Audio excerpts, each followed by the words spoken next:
firman Tuhan. Terima kasih buat kesempatan sudah diberikan kepada saya Bapak Gembala. Ini adalah kali kedua saya berdiri di tempat ini. Tetapi setelah 72 purnama atau 6 tahun yang lalu bersama teman satu angkatan kami juga, tetapi dia sudah senang, dia sudah pulang ke rumah Bapa di surga. Teman kami sudah mendahului kami, yaitu Mbak Ira. 6 tahun yang lalu kami datang di tempat ini, Mbak Ira yang bersaksi, saya yang menyampaikan firman Tuhan. Dan kali ini saya yang bersaksi, puji Tuhan. Banyak kesaksian kalau mengenai kebaikan, kemurahan Tuhan, pertolongan Tuhan. Kita rasanya nggak bisa menghitung dengan jari kita. Apalagi kita membalas segala kebaikan Tuhan yang Tuhan sudah berikan kepada kita selama kita masih menarik nafas dengan gratis. Karena ada begitu banyak hari-hari ini menghirup nafas, dia harus pakai oksigen dan entah berapa harganya. Karena saya belum pernah dan mudah-mudahan jangan. Bicara tentang kemurahan Tuhan, kasih Tuhan, luar biasa kami alami sebagai hamba Tuhan yang melayani di daerah jauh dari hingar-bingar seperti di tempat ini. Mungkin saya, suami dan anak-anak setahun sekali bisa lihat yang namanya mall, atau itu pun nggak bisa sampai ke mall, cuma sampai di kelas-kelas Ramayana. Tapi puji Tuhan, Tuhan Yesus baik.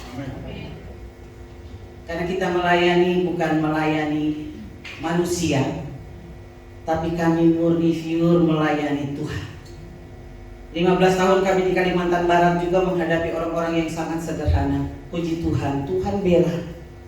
Sampai kami sekarang ada di daerah Minahasa Tenggara. Pertolongan Tuhan, pembelaan Tuhan luar biasa. Walaupun kami dalam hitungan jumlah jemaat yang masih merintis, tetapi kalau saudara lihat bodi saya, jauh dari kata kekurangan. Amin. Jauh dari kata kekurangan. Memang betul saudara.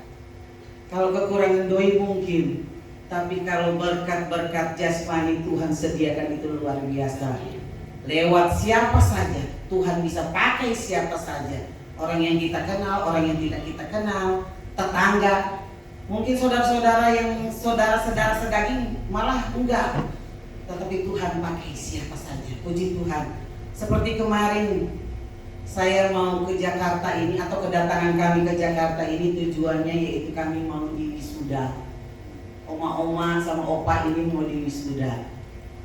Puji Tuhannya, tiket saya paling takut naik kapal laut saudara. Tapi itulah yang Tuhan izinkan. Murah meriah, rame-rame, rombongan. Begitu. Karena banyak kan, jadi saya bilang, ya deh, saya nyoba deh naik kapal laut Manado ke Jakarta. Lumayan panjang saudara, 6 hari angkleng-angklengan. Jadi ada juga rasa khawatir, lama banget. Tetapi itulah yang Tuhan izinkan. Kami naik kapal laut, ada berapa orang yang kami mau diwisuda. Ada 8 orang dari Manado. Saya kuliah di Great Commission International Theological Seminary yang pusatnya di Florida, Amerika. 4 tahun tapi dibikin lembut menjadi 2 tahun. Jadi setiap hari kami Zoom itu hampir 4 jam full, 2 tahun full. Nah kendalanya saudara, tiket udah di tangan, biaya wisuda sudah ada, puji Tuhan. Kami ngereyeh ya, nabung nyimpen gitu. Tetapi Tuhan izinkan anak kami yang kuliah di Unima mendadak. Kami mau berangkat, mendadak dia harus masuk rumah sakit. teman-temannya bawa di rumah sakit lagi, rumah sakit bukan rumah sakit pemerintah punya, dibawa ke rumah sakit Katolik Gunung Madia di Tomohon. Dibawa ke situ dan ternyata memang harus ada tindakan operasi karena gejalanya katanya ada usus buntu sama asam lambung. Tapi saya berdoa, Tuhan kalau dioperasi lagi kumaha ini saya mau jadi pigi atau enggak. Benar saudara, 8 hari di rumah sakit itu tanpa BPJS. Karena saya hanya hidup mengandalkan Tuhan.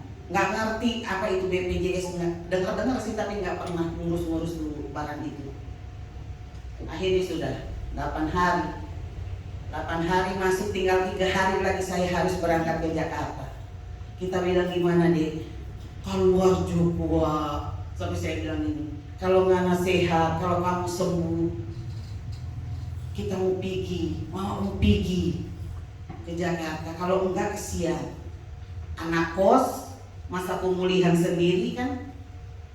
Pikiran nanti kita di Jakarta, anak sakit. 3 hari mau berangkat, dia keluar. Saya 1 hari lagi mau berangkat. Bapak mertua lagi masuk rumah sakit, dia yang dioperasi prostat. Udah nggak bisa kencing, udah kayak orang bunting tinggal melahirkan gitu. Nangis terus sampai dia bilang, aduh gimana ini, mesti dioperasi. Dia teriak gini, dipotong aja.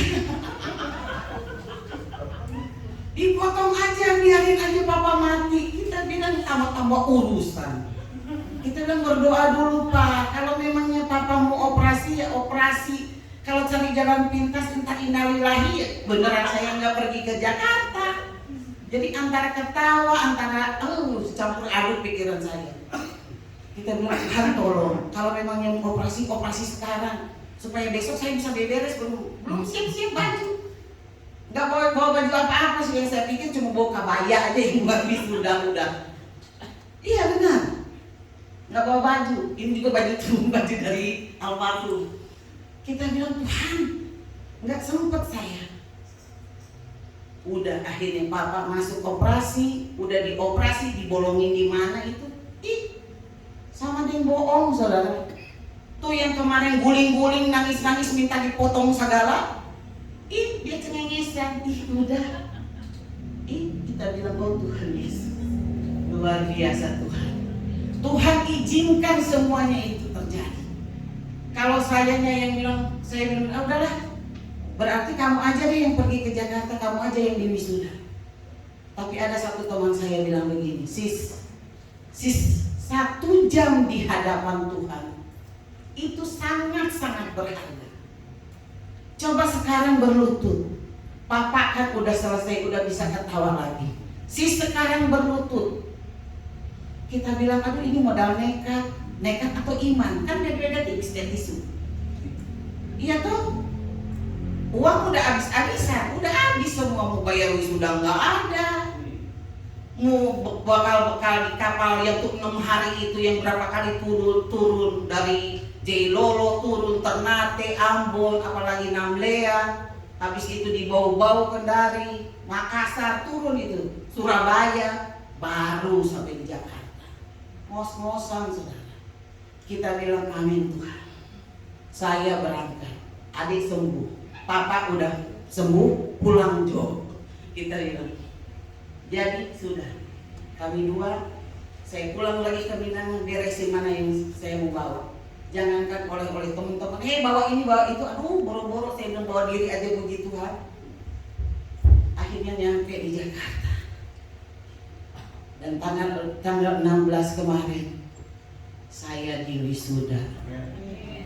Golnya puji Tuhan kami sudah diwisuda.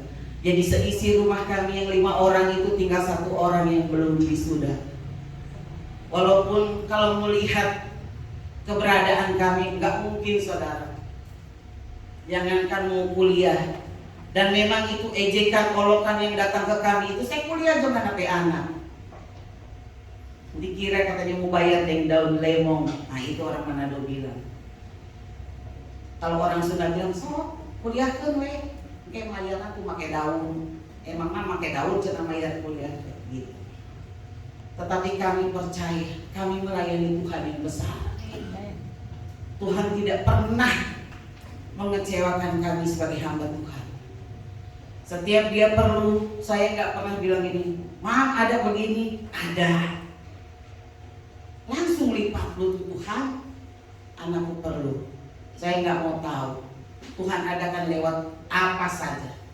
Saya di sana jualan saudara, jualan lumpia, bikin bakso, tanam bunga, bapaknya cangkok-cangkok mangga. Jadi ada aja. Jadi yang ditanam di samping gembala-gembala yang lain bilang, semua yang ada di halaman ini duit semua. Saya bilang itu ATM saya itu. Jadi kalau anak saya perlu, saya langsung cepet gercep gitu. Apa ya? Tiba-tiba ada aja. Bu, pandan Bali ini berapa? Bu, palem putri ini berapa? Palem ekor tupai berapa? Kan di sana orang nggak tahu tuh yang kayak gitu. Tapi di kantor-kantor kan perlu. Atau di apa-apa aja lah perlu, atau perumahan-perumahan yang baru. Kita bilang harga segini boleh, dia yang kali sendiri bang, muat. Jadi anak-anak kami sekolah seperti itu. Kalau mengharapkan dari jemaat Tuhan, bukan kami memungkiri ya, itu sangat-sangat tidak mungkin. Seminggu aja udah habis. Tetapi cara Tuhan menolong kita orang yang selalu berstandar berharap kepada Tuhan bisa lewat siapa saja, lewat orang siapa saja, atau apapun yang nggak masuk di akal kita, itu yang Tuhan siapkan untuk kita. Jadi percaya jemaat Tuhan di tempat ini, apapun yang saudara alami saat hari ini, mungkin ekonomimu, rumah tanggamu, pendidikanmu, jangan andalkan siapa-siapa, andalkan Tuhan. Andalkan Tuhan. Mungkin sakit, jangan lari ke dukun, jangan lari ke orang pintar. Orang pintar aja cari apa kata? Iklannya. Jadi saudara, tetap kita mengandalkan Tuhan, karena Tuhan tidak pernah berdusta di dalam kehidupan kita. Amin. Puji Tuhan.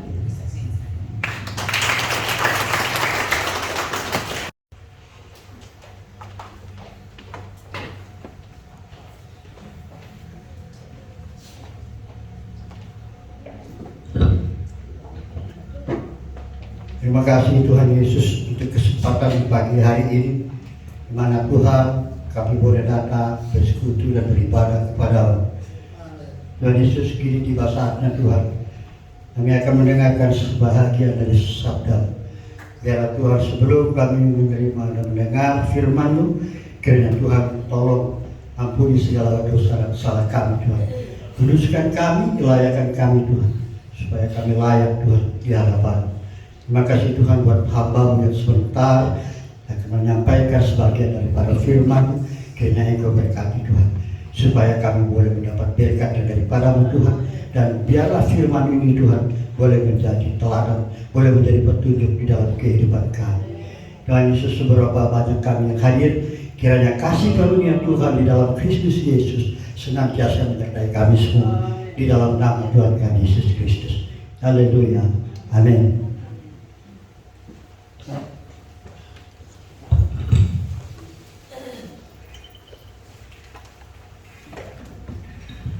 Puji Tuhan. Selamat pagi Bapak Ibu Saudara yang terkasih. Salam sejahtera buat kita semua.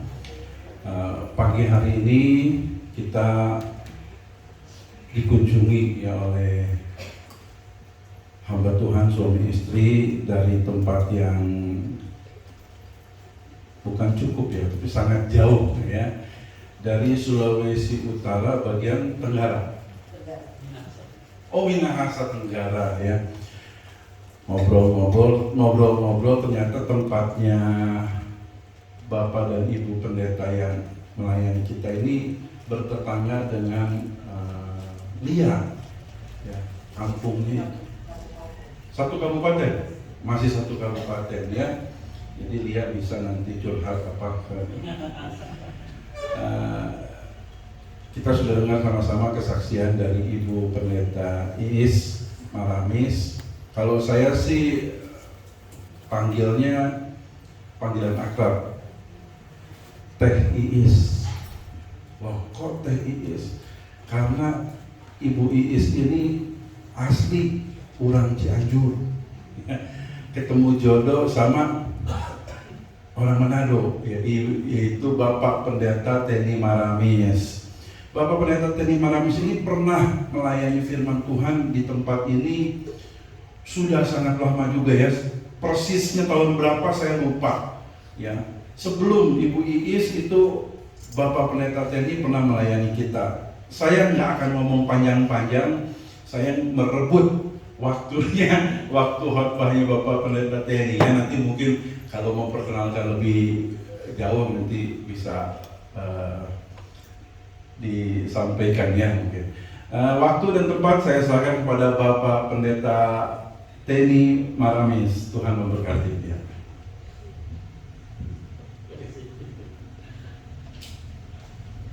Ada haleluya. Puji Tuhan.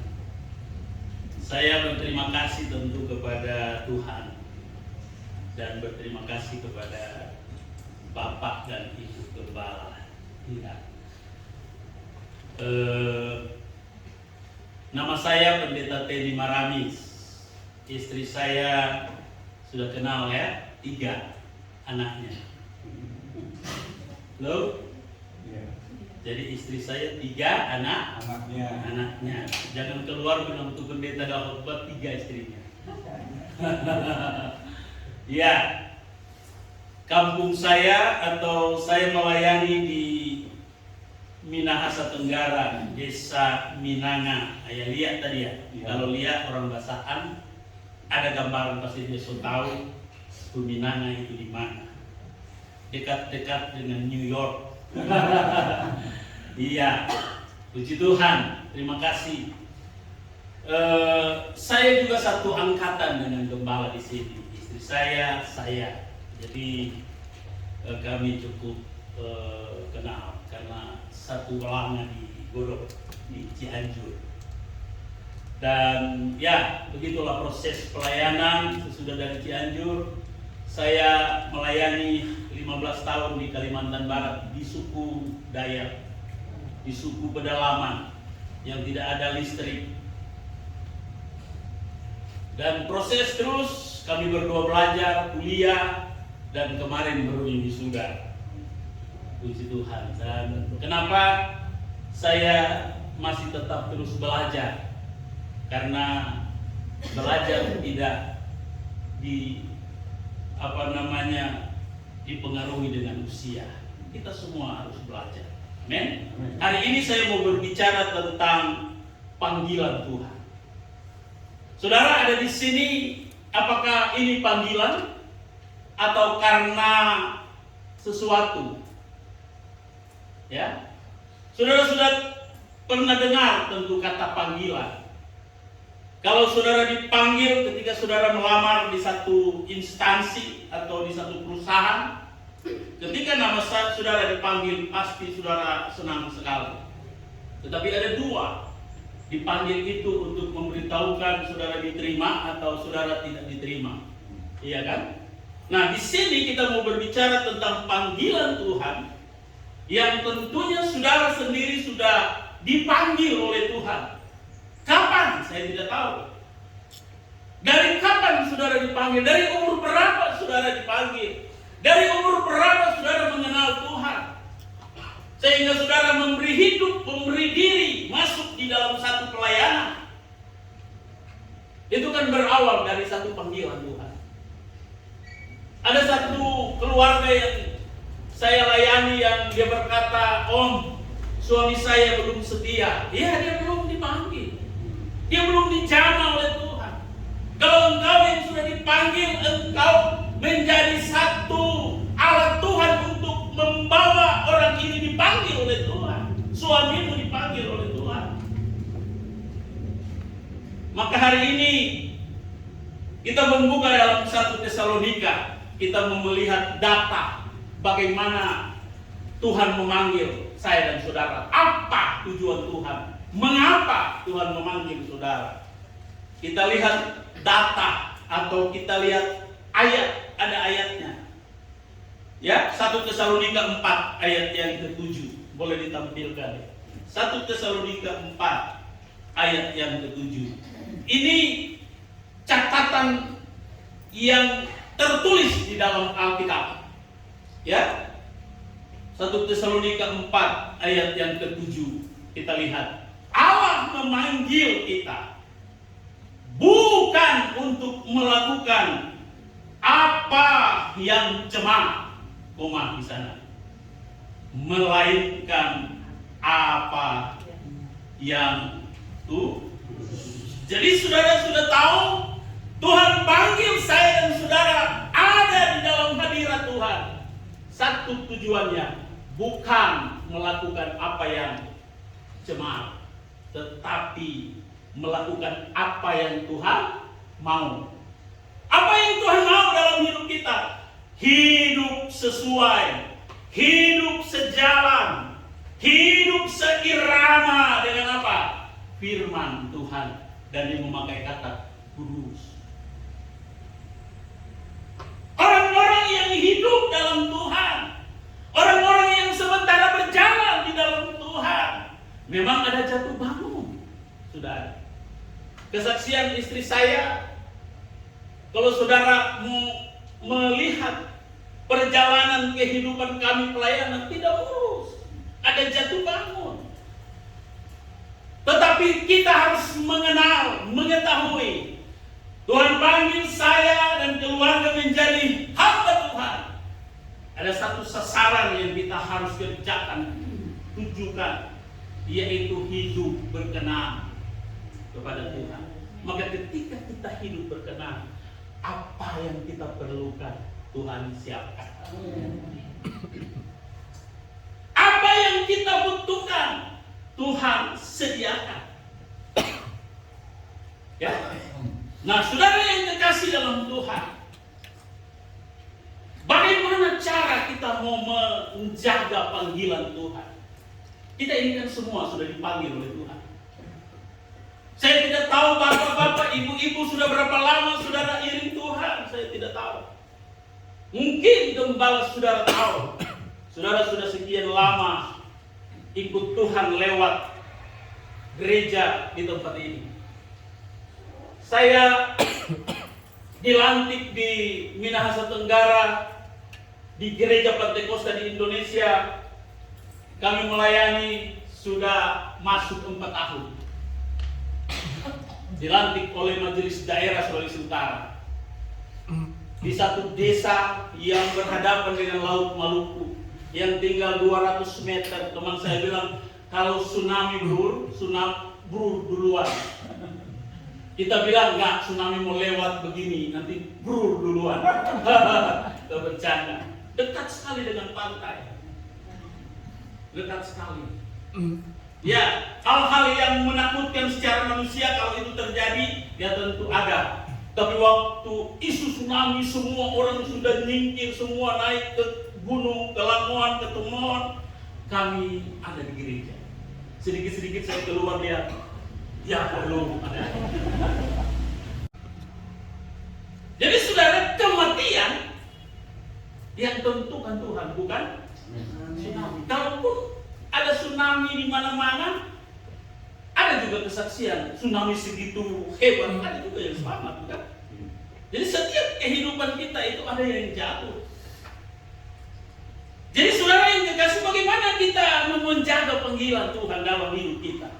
Sebagai orang percaya ini maksudnya, sebagai orang Kristen, tentu kita harus jaga kehidupan kekristenan kita, bukan? Sebagai anak muda, dia harus menjaga kekristenan, dia harus menjaga Tuhan yang dia percayai. Ada lagu tadi terakhir, ada kata-kata yang menggugah kita untuk tetap menjadi orang percaya yang benar-benar menyenangkan Tuhan. Itu harus dijaga, saudara. Bukan tidak dijaga. Orang Kristen bukan hanya sekedar jadi orang Kristen terus mulu nggak dijaga. mulu kayak ayam kampung. Nah, itu kan ada kan? Ada orang seperti itu. Apalagi kalau kita pelayanan di kampung, waduh, kalau ibu-ibu semua marah, sudah. Sampai kita bangun, ternyata supaya itu minuman keempat dari gereja. Kenapa? Cek-cek, ya suaminya mabuk.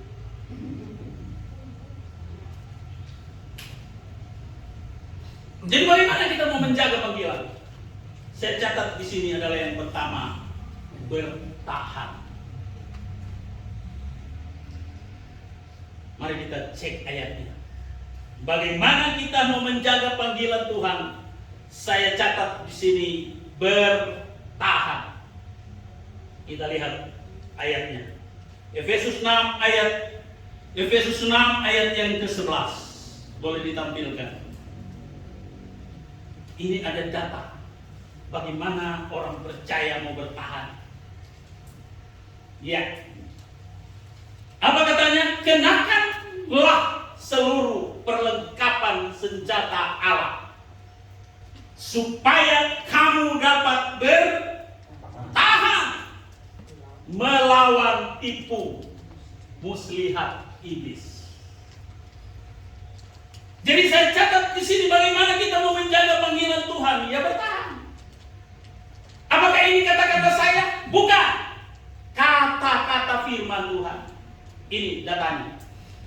Jadi kita mau menjaga itu dengan perlengkapan senjata Allah. Kalau saudara punya mobil, saudara sudah bisa mengerti maksud saya ini. Bagaimana saudara mau mengadakan perjalanan, bagaimana saudara mau mempersiapkan mobil, agar supaya ketika ada sesuatu hal yang terjadi, saudara tidak sibuk. Perlengkapan. Katakan kepada kananmu, perlengkapan. Bilang sebelah kirimu, kamu lagi. Jadi perlengkapan itu penting. Saya jam berapa udah bangun? Ya, jam 4. Udah baca-baca. Karena mau persiapan, mau perlengkapi kita punya khotbah. Habis mandi, kita udah kata mama, mau sarapan? Enggak, kami mau sarapan di Cipanas. Kita awal datang, pas di terakhir mobil yang biru itu, kami jalan sedikit, ada bubur ayam. Kami berdua sudah makan bubur ayam. Dia bilang udah lama nggak makan bubur ayam. Kalau di Manado kan bubur Manado, bukan bibir Manado, bukan. Bubur ayam. Kalau di Manado, bubur Manado ada macam-macam daun. Tinggal daun jendela yang nggak ditaruh, tinggal daun pintu yang nggak ditaruh. Semua ditaruh. Dia makan, dia bilang foto. Makan. Lama dia nggak mencicipi. Enak saya nikah dengan orang Cianjur. Saya bawa di Kalimantan. Kan orang Cianjur kan cuma makan lalap-lalap. Cuma kasih kecap garam, taruh di pinggir hutan. Selamat. Ya. Kita di pelayanan, ya apa yang ada? Ya. Enteng aja dia. Udah makan dah. Kita yang kelabakan. Kalau orang Manado kan lain. Jadi perlengkapan itu penting. Perlengkapan apa? Senjata firman Tuhan. Iya. Supaya kamu dapat bertahan. Saudara pernah dengar lagu sekuler yang bilang begini, ku coba bertahan mendampingi dirimu. Kalau istri yang nyanyi, berarti dia sudah tahan di belakang. Iya toh? Nah kalau ada suami yang menyanyi di kamar mandi, ku coba bertahan, berarti dia sudah tahan di istri. Loh?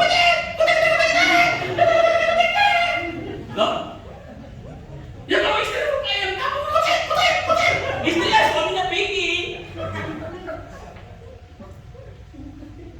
Ayam kampung lihat telurnya berapa? 1. Ributnya minta ampun. Tapi saya ada di pinggir pantai, kalau penyu bertelur, nggak seperti ayam kampung. Enggak. Dia naik itu jam 2. Kita pernah ikut orang kampung nunggu penyu bertelur. Ngantuk sekali. Ayo om, yang sini. Kita diam, lama dia naik dari air, itu keluar dari air. Kenapa? Wah, dia jalan kan penyu begitu kan?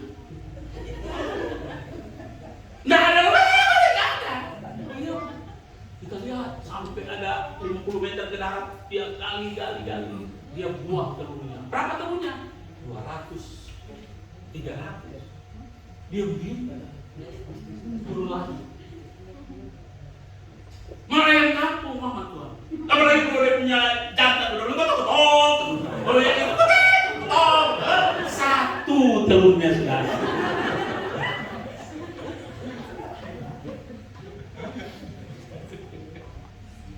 Nah itu kan ya jemaat di Nado, bukan di sini.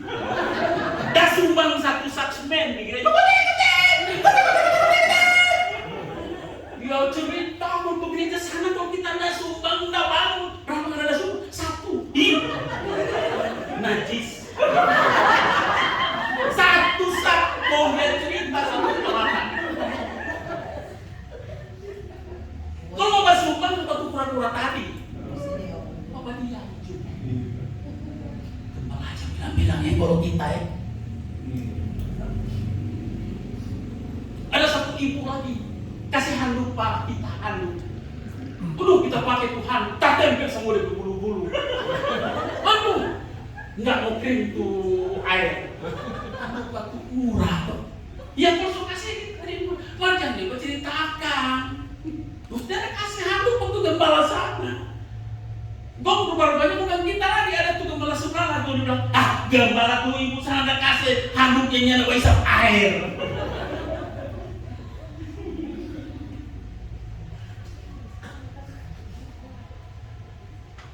Haleluya.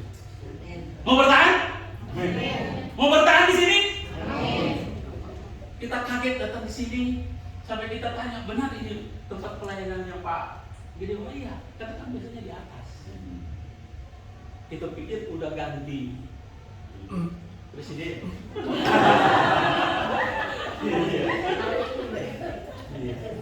Jadi saudara, kita lihat bertahan itu penting. Saya sebagai hamba Tuhan yang merintis, teman saya bilang, wow, kamu mau merintis di sini? Manado ini bos? Iya, kita tahu Manado. Mau bersaing dengan gereja-gereja kayak mall, iya kan? Mau bersaing dengan gereja-gereja besar. Tapi kita bilang kita datang di sini bukan mau bersaing, mau melayani Tuhan. Jadi kita lihat kata yang kedua tentang bertahan. Bagaimana supaya kita dapat bertahan? Saya sudah memberikan ayat kepada saudara. Kita lihat ayat yang berikut, Roma 12 ayat 11. Maaf sedikit lama ya Pak Gembala ya. Karena kalau cuma sebentar, baru perjalanan 1 minggu. Tapang. Tapi istri suku yang takut. Udah mau turun di bawah-bawah, kita turun. Kita bawa turun. Subuh. Cari makanan yang ditapak ayam. Gembala yang satu yang mau pergi Palembang bilang, kita coba kado di sini. Ayam makan ayam terus. Haleluya. Kita lihat ayatnya. Janganlah kamu, saya ulangi, janganlah hendaknya kerajinanmu kendor. Kalau mau bertahan, ya jangan korek sebelah kiri. Jangan. Korek sebelah kiri. Korek. Kau malas daripada yang ngalah. Kamu janganlah hendaknya kerajinanmu kendor. Apa katanya?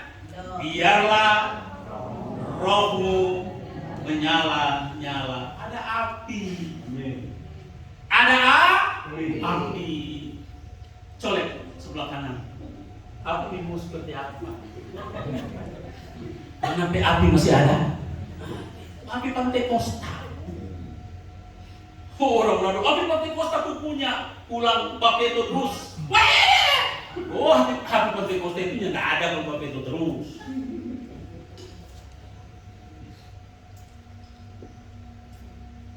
Dan layanilah Tuhan. Jadi ada beberapa hal yang kita harus pelajari di sini. Jangan kerajinan kita kendor atau jangan malas. Kita lihat ada yang datang dengan istri, suami dan istri. Ada yang datang ya. Pasti ada yang suaminya datang, istrinya datang tuh. Pasti ada. Ya mungkin kalau dia ada usaha atau ada bisnis. Tapi ini hari apa? Hari Minggu. Orang harus beri kepada Tuhan. 6 hari Tuhan sok kasih ke orang. 1 hari kasih ke Tuhan. Kalau semua orang ambil apa itu namanya? Korupsi.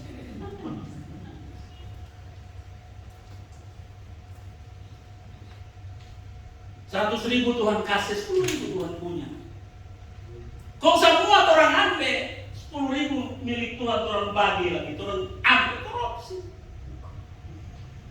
Kalau mungkin saudara punya pendapatan 100.000 satu hari ya kecil, ini gembala kita berpuluhan. 1 miliar, berapa perpuluhannya? Kita punya teman sebelah, dia punya jemaat jual gunung emas di daerah Bolmong sana. 2M, dia jual kebun. Datang jemaatnya sederhana kasih perpuluhan sama gembalanya. Berapa? Dia beli mobil baru. Gembalanya sederhana sekali. Gembalanya ini tangannya ini nggak ada, jadi cuma ampat. Dia bilang begini, bro, minta duit. Dia gini-gini tangannya, minta duit. Wih, kenapa di gembala ini kurang ajar? Kan gini tangannya. Kita pikir dia kurang ajar. Selidik punya selidik, tangannya ini nggak ada. Jadi wajar dong kalau bilang duit kan dia tangan kanan gini kan.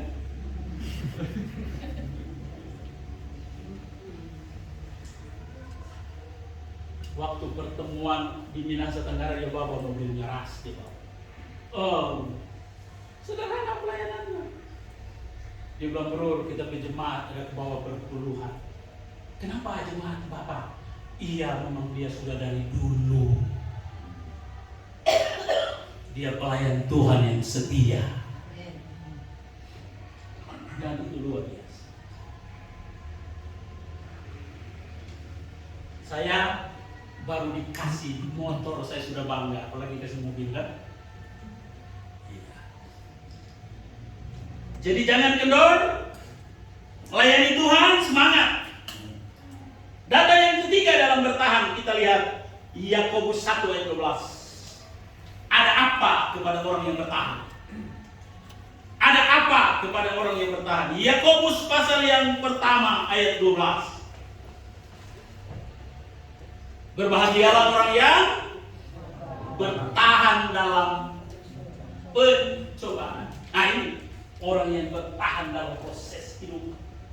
Orang yang bertahan dalam masalah-masalah kehidupan yang ada hubungannya dengan kerohaniannya, yang ada hubungannya dengan pelayanan di sini, yang ada hubungannya di mana engkau sementara berjemaat. Ayat ini bilang berbahagialah orang yang bertahan dalam pencobaan. Sebab apabila ia sudah tahan uji, ia akan menerima mahkota apa?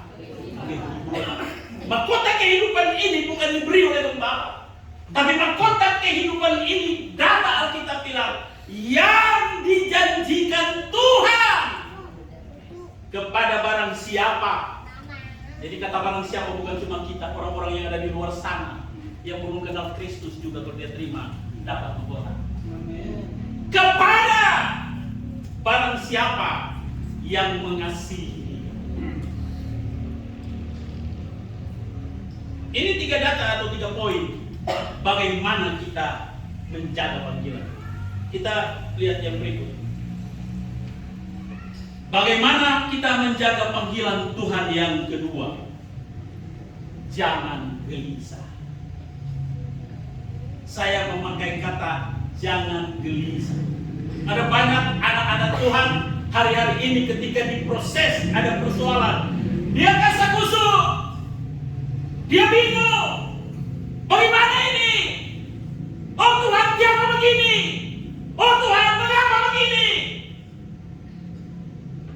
Dan saya mau katakan hari ini, jangan gelisah.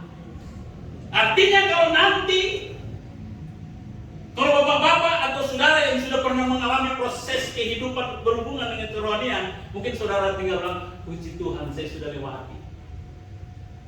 Tapi kalau yang belum, saudara harus mengambil langkah ini. Jangan gelisah. Kita lihat datanya. Yohanes 14 ayat 27. Yohanes 14 ayat 27.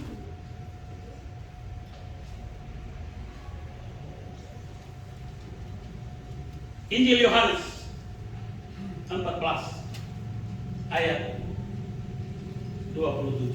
Iya. Kita lihat. Damai sejahtera ku tinggalkan bagimu. Damai sejahtera ku berikan kepadamu. Kita lihat ayat ini. Dan apa yang ku berikan tidak seperti yang diberikan oleh dunia kepadamu. Jadi artinya apa? Dunia juga menyodorkan damai. Dunia juga memberi kesenangan. Dunia juga memberikan sukacita.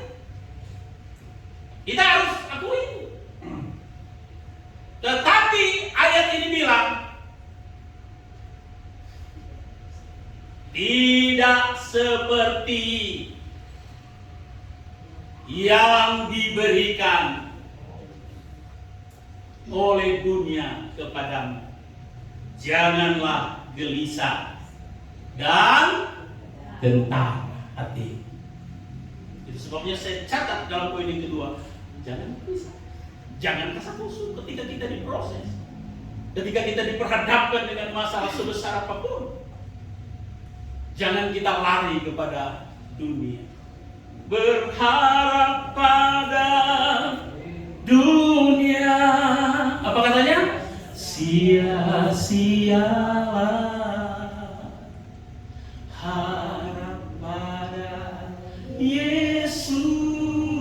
Apa?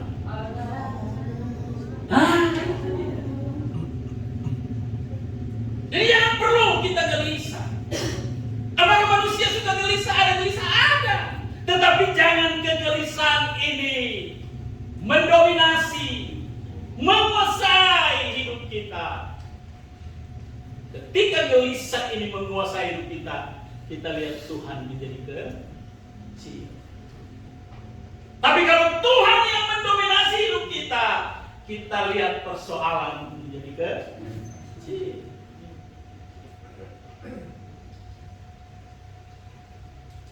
Sebab dunia juga memberikan damai. Dalam konteks ayat ini, saudara, saya akan lari sedikit. Konteks ayat ini, Yesus menjanjikan Roh Kudus pada murid-muridnya. Ini konteks ayat dalam Yohanes 14 ini. Jadi kalau dia bilang damai sejahtera ku tinggalkan bagimu, pada waktu ayat ini diturunkan, Roh Kudus belum ada. Nanti pada proses berikutnya Roh Kudus diturunkan. Maka dalam konteks ayat ini ada yang namanya Roh Kudus.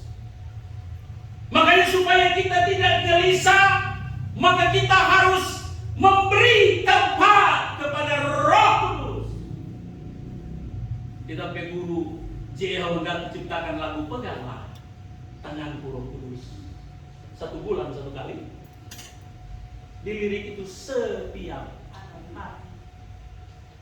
Maka konteks daripada Yohanes 14, kita tidak perlu gelisah, ada Roh Kudus. Dia adalah pribadi yang hadir dimanapun saudara ada.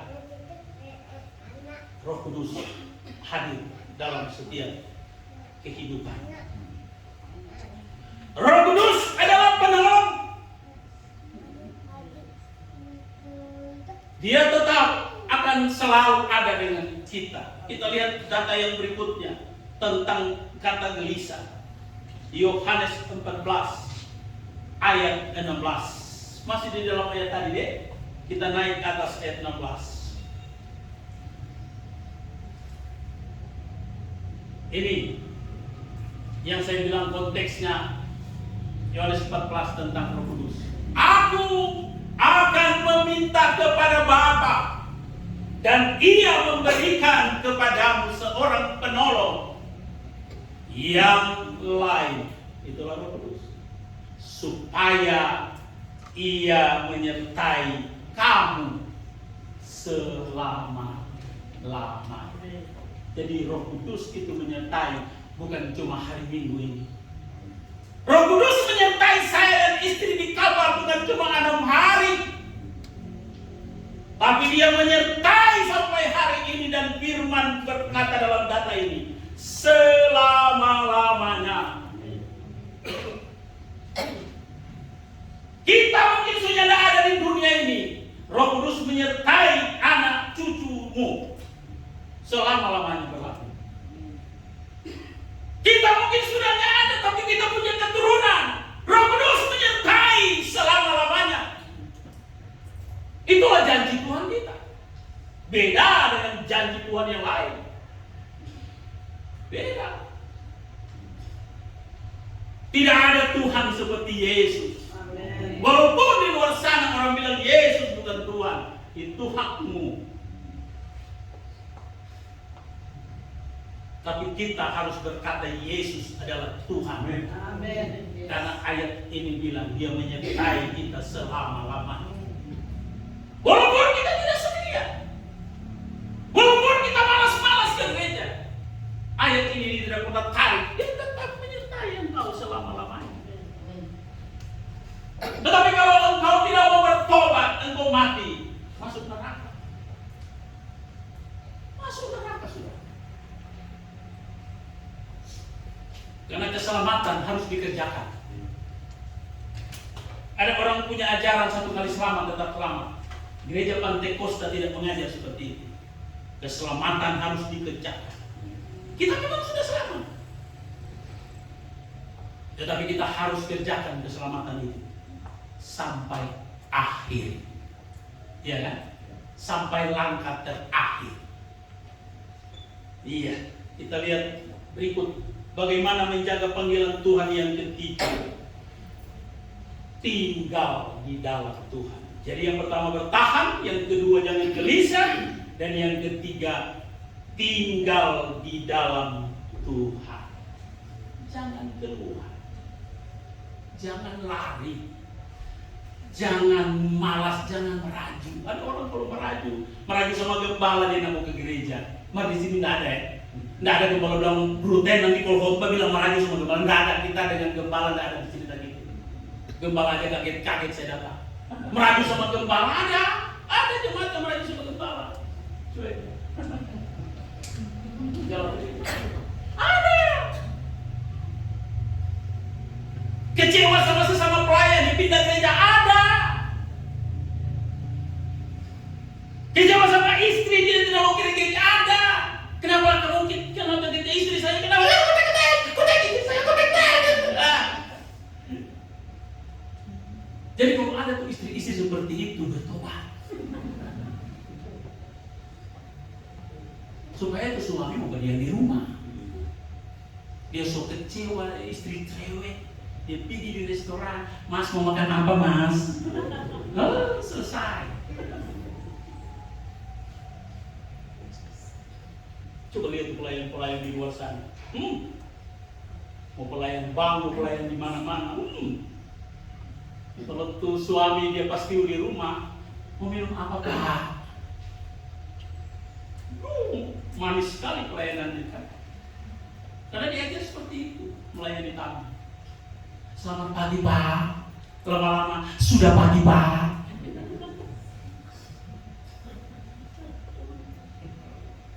Iya, ada itu. Kita lihat data Yohanes 15 ayat 7. Tinggal di dalam Tuhan. Jikalau kamu tinggal di dalam aku dan firmanku tinggal di dalam kamu,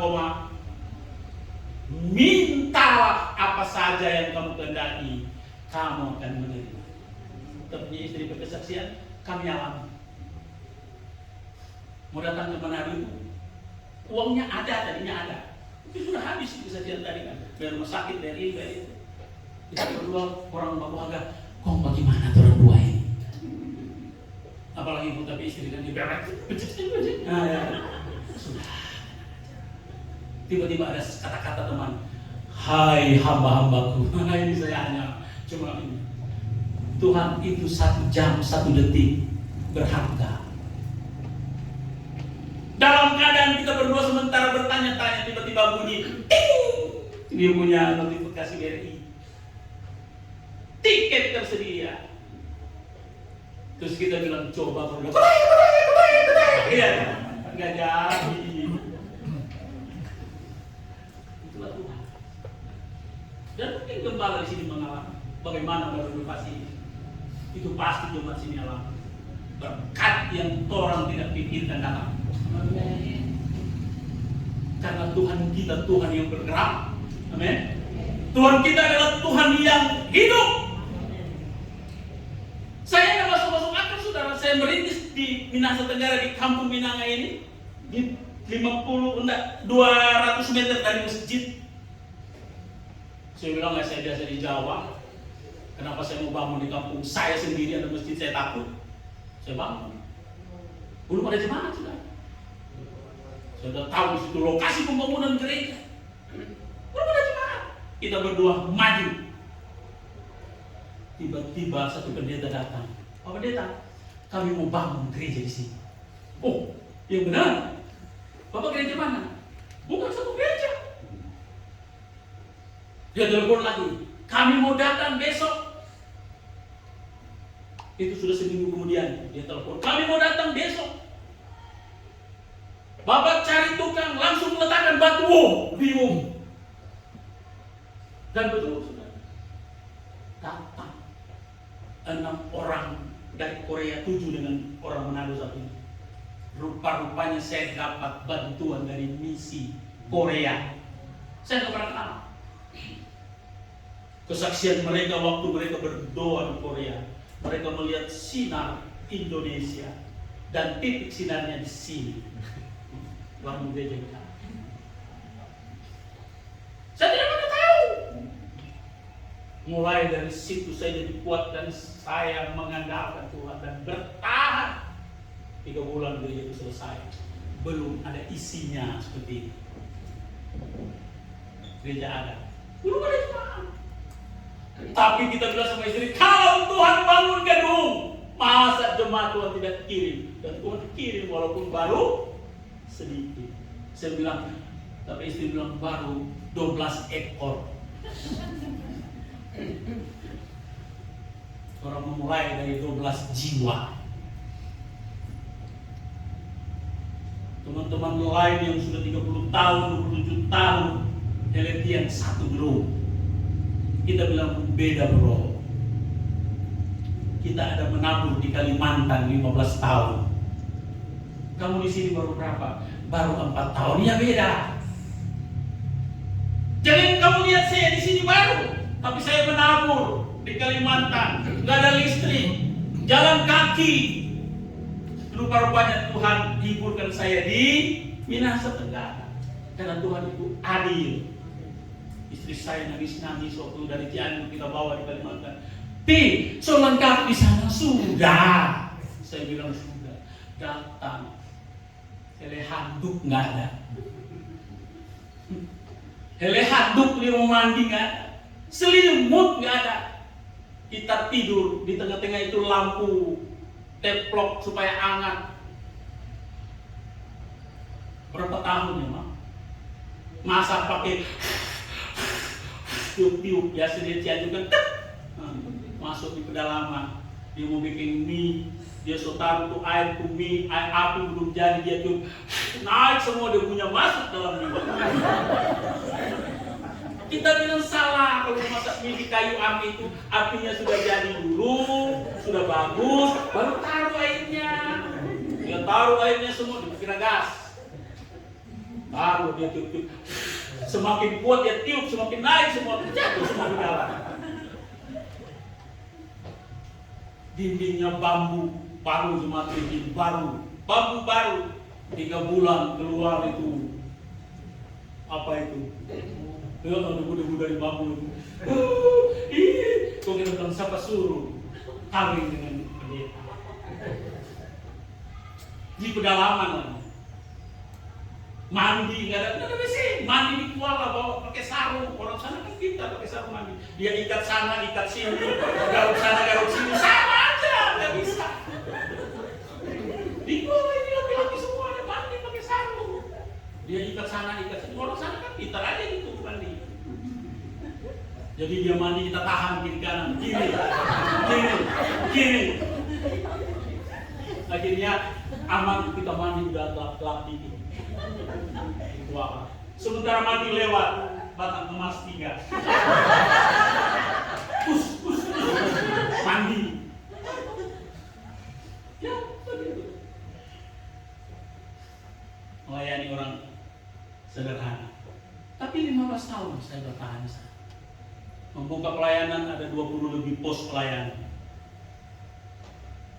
Semakin lama kita di sana, semakin dikenal. Ya kita bisa berinteraksi dengan masyarakat di sana. Ada saja yang Tuhan buat. Yang terakhir, nah kalau yang terakhir begini, kalau di Manado paling senang karena habis itu mau makan. Kalau sudah terakhir ke gembala mau khotbah, wah senang sekali, ibu-ibu langsung ambil cermin pok. Dari dompetnya.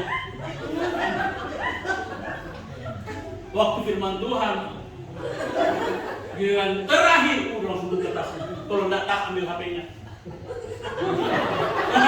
Nado gitu. Dia mulai jadi DP alis tanahnya.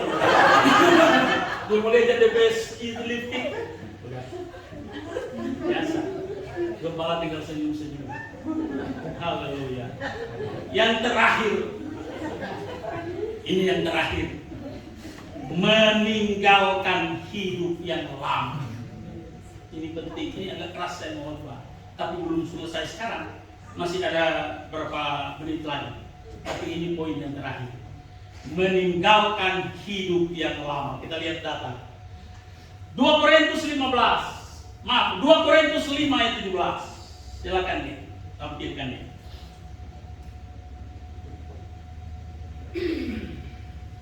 Jadi siapa yang ada dalam gereja ini, saya rubah dalam Kristus maksudnya, ia adalah ciptaan yang baru. Titik dua, lihat baik-baik. Yang lama sudah berlalu, sesungguhnya yang baru sudah datang. Titik. Kalau koma masih boleh membuka gini kan? Kalau sudah titik udah gitu. Sampai mati. Bapak Joni. Iya. Jadi kita lihat bagaimana kita mau meninggalkan hidup yang lama.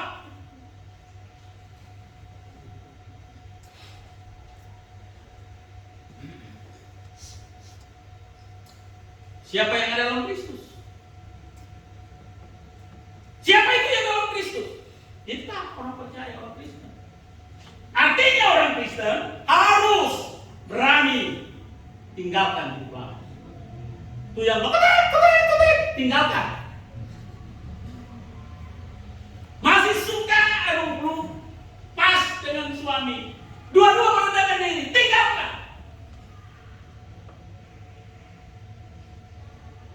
Kalau mau hidup kita adalah ciptaan yang baru. Yang lama sudah berlalu, yang baru sudah datang. Kalau sudah datang, sudah ada atau belum? Sudah. Kristus adakah hari ini? Ada. Dan dia tahu setiap hatimu hari ini. Pertanyaan saya, saudara ciptaan baru hari ini atau tidak? Pertanyaan saya, jemaat di sini adalah ciptaan baru atau tidak? Ini saya catat, saudara ciptaan baru bukan? Tinggal kita dengan Tuhan sebentar. Tuhan, ampuni saya masih banyak kekurangan. Karena gereja ini adalah bengkel untuk memperbaiki kehidupan kita yang salah. Kenapa saya katakan kita sering salah? Kita ini manusia sudah. Dari kata-kata, dari tingkah laku. Saya juga sebagai seorang hamba Tuhan selalu mengupdate diri untuk berkenan kudus di hadapan Tuhan.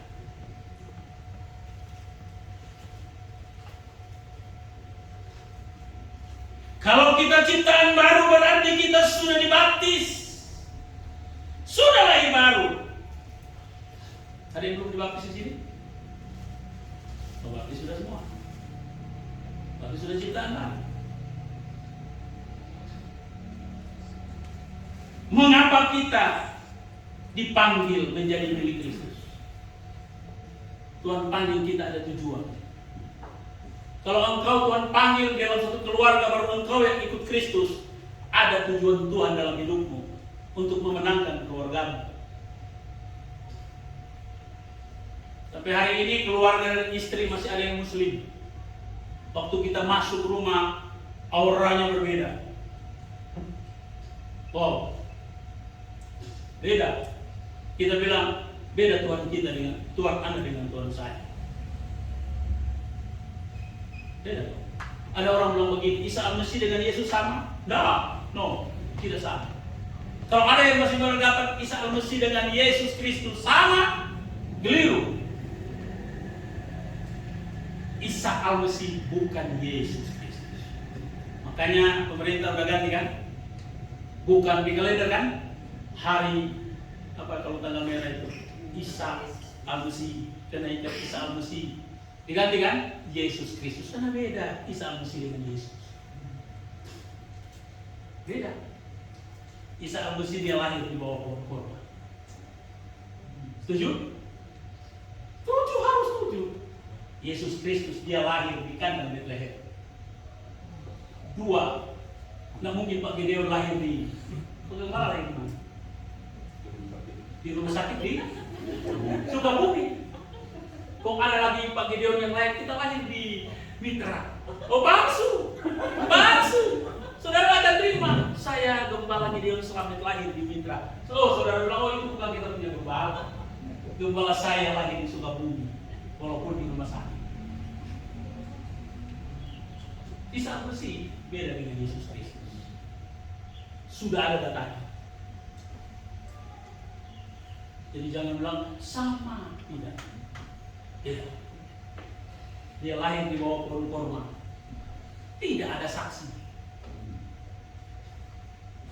Masa orang mau mengakui orang Tuhan Yesus lahir di bawah pohon kurma?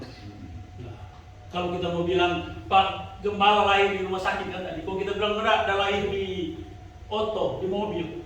Waktu mamanya di bis, dia lahir. Nggak setuju, lahir di rumah saya. Jadi Yesus Kristus lahir di Bethlehem itu ada datanya, ada sejarahnya. Tapi kalau di bawah pohon kurma itu nggak ada sejarah. Itu cuma ditulis oleh yang lain. Ya oke lah, itu sah.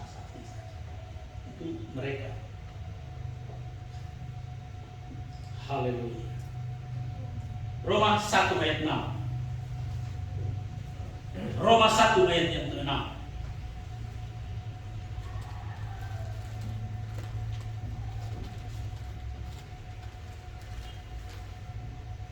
Ya,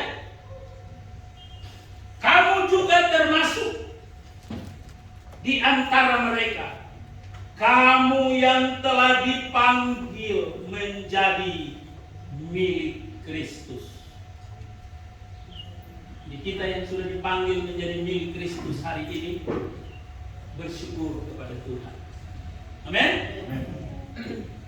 Karena ternyata tujuan Tuhan panggil, Tuhan memberkati kita. Kita percepat 2 Tesalonika 2 ayat 14. 2 Tesalonika 2 ayat 14.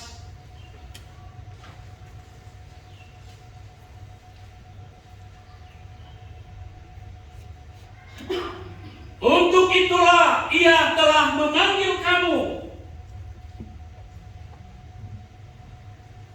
oleh Injil yang kami beritakan, sehingga kamu boleh memperoleh kemuliaan Yesus Kristus Tuhan kita.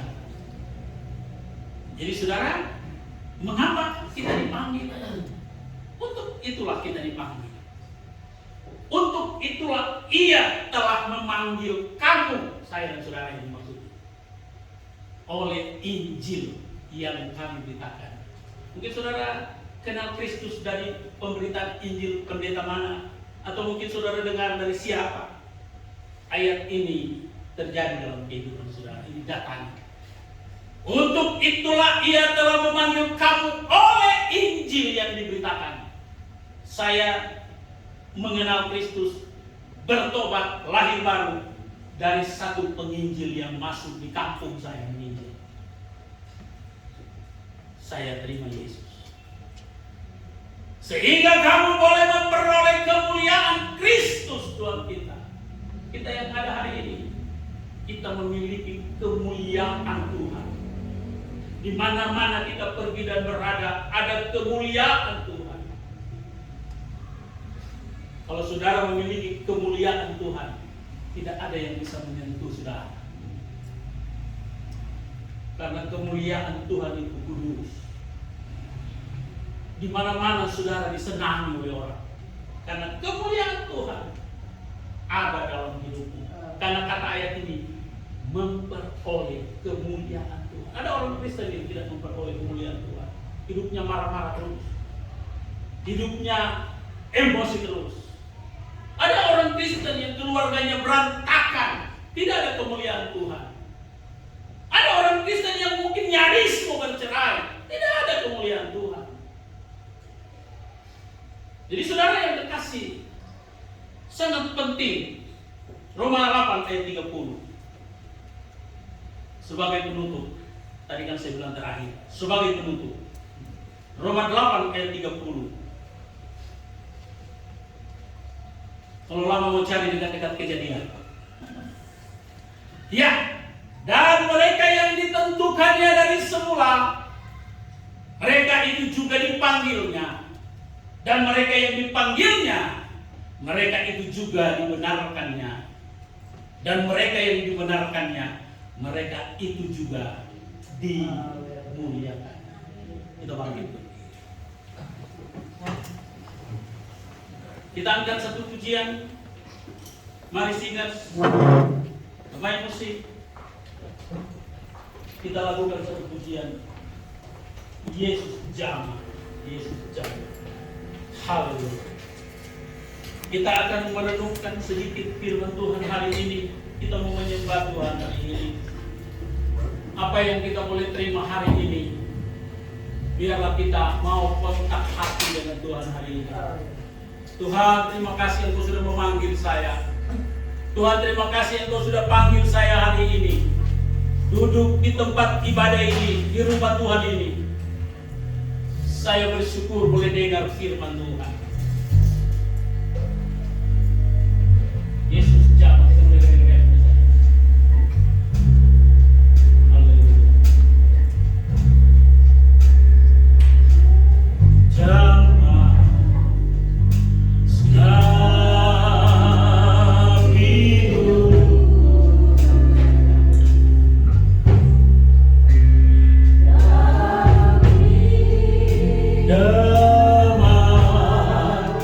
di hatiku.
dalam nama Yesus. Haleluya.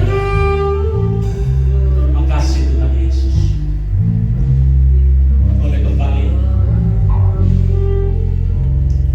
Yesus jamah senang hidup. Haleluya.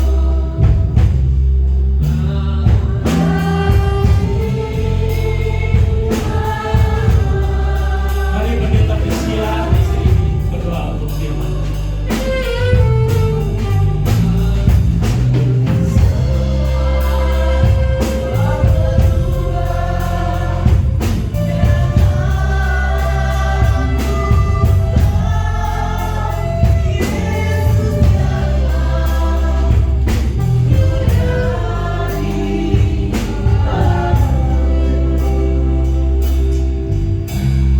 Benar Tuhan, Engkau sudah menjamah setiap hati kami.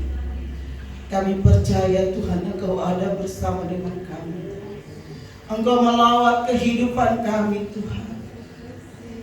Engkau mengetahui apa yang menjadi gumul kami selama ini Tuhan.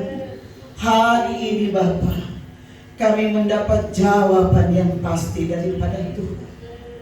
Terima kasih Tuhan Yesus. Biarlah kami tetap menjadikan Engkau sebagai prioritas di dalam kehidupan kami. Karena dunia menawarkan hal-hal yang istimewa, yang baik sekalipun itu adalah sifatnya sementara. Tetapi Engkau memberikan janji kepada kami sampai kepada kekekalan. Terima kasih Bapa Surgawi. Kami sudah diberkati oleh kebenaran firman Tuhan. Biarlah firman Tuhan yang sudah kami dengar ini tidak berlalu begitu saja, tetapi Tuhan taruh di setiap hati kami. Dan biar Roh Kudus memberikan kemampuan kepada kami untuk mengaplikasikan di dalam kehidupan kami, sehingga dimanapun kami pergi dan berada, kami boleh menjadi saksi Tuhan, menjadi berkat Tuhan bagi banyak jiwa-jiwa. Amat terlebih kami berada di tengah-tengah kaum Kedar. Biarlah Tuhan kami berani tampil beda. Kami tetap mengutamakan dan mengandalkan Yesus dalam kehidupan kami. Kami tidak akan diombang-ambingkan oleh keadaan dunia ini. Iman kami bahkan akan semakin kuat, semakin teguh di dalam Tuhan, sehingga kami boleh menjadi berkat bagi banyak jiwa. Terima kasih Tuhan, kembalikan pengurapan kepada hamba-Mu, pengurapan yang baru, dan Engkau lebih bukakan lagi rahasia kebenaran firman-Mu, sehingga hamba-Mu dimanapun